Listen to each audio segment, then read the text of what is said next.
Bonjour à toutes, bonjour à tous. Donc un petit tutoriel pour montrer la procédure pour réaliser donc un fichier exécutable de son projet conçu avec Scratch ou un bloc. Voilà, donc un fichier exécutable, c'est un fichier qui est capable de se lancer sans avoir le logiciel avec lequel on l'a conçu d'installer sur son ordinateur, c'est-à-dire comment lancer son jeu, son animation sans avoir Scratch ou un bloc. Un exemple ici, j'ai une animation, un petit jeu de conçu avec un bloc. Voilà, je peux utiliser bien sûr ce jeu-là, mais je l'ai ouvert avec un bloc sur mon ordinateur, sur ma machine.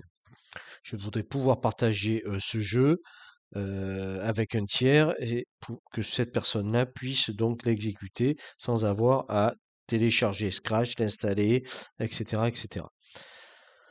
Donc pour ça, je dois me rendre sur le site packager.turbowarp.org. Vous aurez le lien donc sous la description de la vidéo. Alors, il y a beaucoup d'options là pour personnaliser le fichier exécutable sur sa machine. Je vais vraiment m'arrêter sur les fonctionnalités essentielles pour pouvoir donc réaliser un exécutable de base. Tout d'abord, on nous demande de choisir le projet, c'est-à-dire d'aller chercher sur son espace de stockage le fichier que l'on veut compiler. Donc, je vais cliquer sur le bouton Choisir un fichier.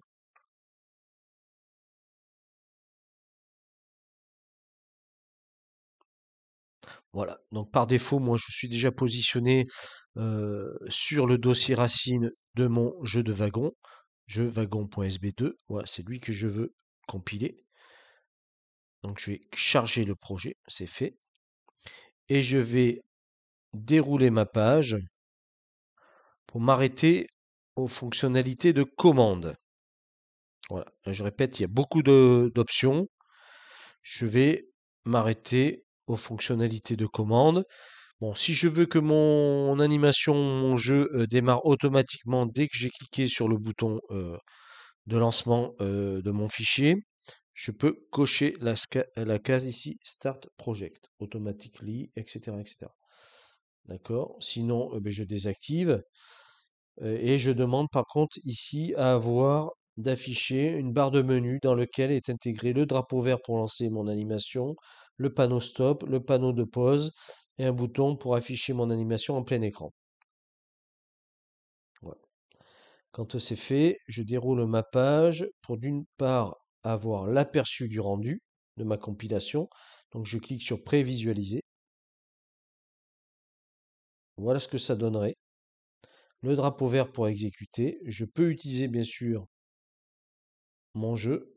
J'ai bien en haut à gauche mon drapeau vert pour redémarrer ma séquence de jeu, la mettre en pause ou sinon l'arrêter ou encore passer en plein écran. Voilà. Bon, mais ça permet de vérifier un petit peu le rendu de sa compilation. Je ferme cet onglet-là et je vais demander de compiler le programme. Bon, moi, cette opération, je l'ai déjà faite sur mon PC. Donc, normalement, dans votre dossier de téléchargement, vous retrouverez un fichier de type zip, c'est-à-dire une archive qui contient toutes les sources et le fichier exécutable de votre animation, de votre jeu.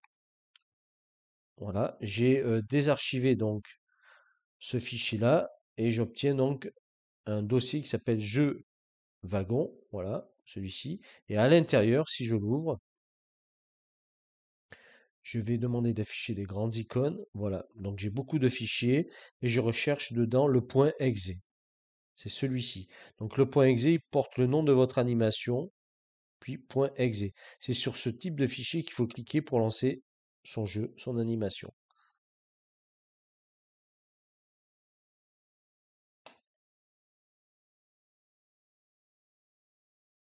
Voilà, donc j'ai mon jeu qui s'exécute. Je clique sur le drapeau vert, je retrouve bien mon jeu de wagon.